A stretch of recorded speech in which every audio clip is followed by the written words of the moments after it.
San Diego চিড়িয়াখানার পরিবেশ আজ একটু থমথমে, এক অপূরণীয় শূন্যতা। দীর্ঘকালীন জীবনের শেষ নিঃশ্বাস ফেলে চলে গেল গ্রাম্মা, গ্যালাপাগোস প্রজাতির সেই কচ্ছপ যেটি ছিল চিড়িয়াখানার শান্ত এক রানীর মতো জীবন্ত ইতিহাস।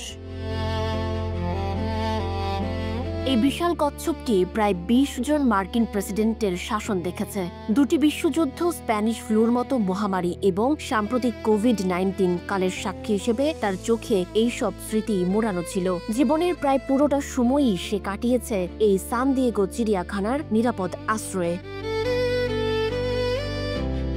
কেয়ার টিমের কাছে গ্রাম্মা ছিল রানী, শান্ত, লাজুক, কিন্তু দর্শনার্থীদের কাছে এক দুর্নিবার আকর্ষণ ছিল এটি। ঘন্টার পর ঘন্টা ধরে তার ধীরস্থির চলাফেরা দেখতে ভিড় জমাতো মানুষ।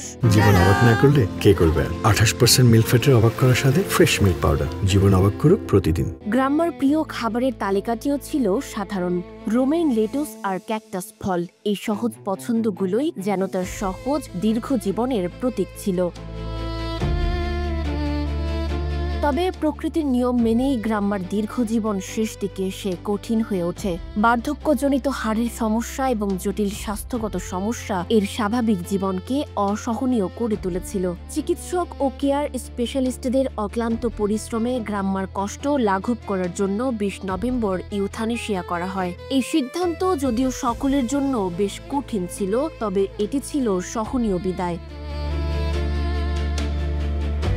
গ্রাম্মা আজ আর নেই, কিন্তু চিড়িয়াখানার সেই কোণে যেখানে সে ছিল, ধীরে ধীরে হেঁটে বেড়াতো, সেখানে রয়ে গেল এক মহৎ প্রাণের স্মৃতি। বিদায় গ্রাম্মা, একটি ছোট্ট প্রাণের এত দীর্ঘকালীন যাত্রা যুগে যুগে মানুষকে মনে করিয়ে দেবে। সাজিদা প্রিন্স সোনিয়া, নাগরিক, প্রতিদিন।